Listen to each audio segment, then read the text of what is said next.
Hi guys! Okay, ito na po yung bahay.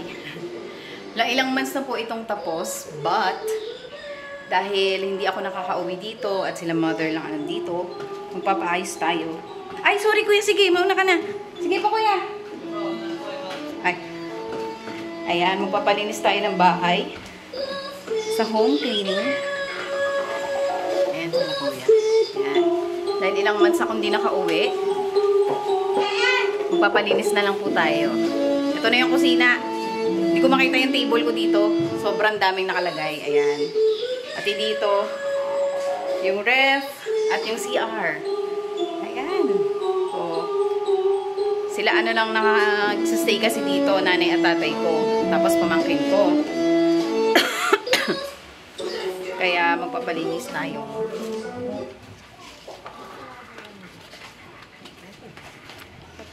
Ayan. Diba? Ang daming sampay. Ayan, nanay. Oh. No, mga wala amoy niyan. Naglinis sila maghapon.